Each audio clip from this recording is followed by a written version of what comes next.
শুভ সন্ধ্যা। মহাকুম্ভের বিষয়ে কথা বললে আসলে এর গুরুত্ব কিংবা সনাতন সংস্কৃতিতে এর মাহাত্ম্য কোনোটাই কমে না। আরও যতই আমরা বলি না কেন, নতুন একটা বিষয় অবশ্যই চলে আসে সে সম্পর্কে বলার জন্য।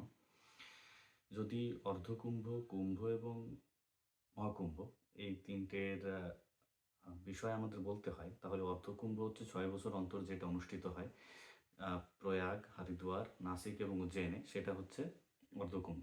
কুম্ভ বা পূর্ণকুম্ভ উদযাপিত হয়ে থাকে ১২ বছর পর পর এই ৪টি জায়গাতেই। আর মহাকুম্ভ এর গুরুত্ব আসলেই অপরিসীম, কেননা ১৪৪ বছর পরেই এটা এই শুভক্ষণের মাঝে আমরা পড়ি। হয়তোবা সবাই এর সাক্ষী হতে পারেন না আয়ু সীমার কারণে। এবার এর এটা উদযাপিত হওয়ার সময়টাও আমাদের জন্য খুবই গুরুত্বপূর্ণ, কেননা আমরা জানি দেবগুরু বৃহস্পতি এবং বৃহস্পতি যে গ্রহ, তাকেও গ্রহরাজ বলা হয়। তার মাহাত্ম্য আমাদের জীবনে অপরিসীম। বৃহস্পতি প্রতি ১২ বছর অন্তর সূর্যকে একবার প্রদক্ষিণ করেন এবং এই প্রদক্ষিণের সময়টাকে কেন্দ্র করেই আমাদের মহাকুম্ভ ও মহাকুম্ভ বা পূর্ণকুম্ভের উদযাপন আমরা করে থাকি। আমাদের তাহলে এটা ভাবতে হবে যে যেহেতু আমরা আগের দিন কথা বলেছি যে কুম্ভের ইতিহাস অনেক পুরনো। ঋগ্বেদ পরিশিষ্ট এবং পালি ভাষায় লিখিত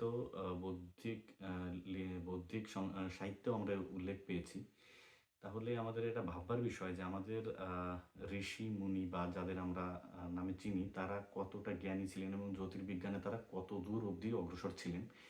যে বৃহস্পতির যে পূর্ণ আবর্তনের সময় সূর্যকে কেন্দ্র করে, সেই সময়টা সম্পর্কে তারা জানতেন এবং ১২ বছর অন্তরে যে পূর্ণ আবর্তন সংঘটিত হয় সেটাকেই সেলিব্রেট করেই তারা মহাকুম্ভের শুরু করেছিলেন এবং আজও যেটা আমাদের মাঝে চলে আসছে।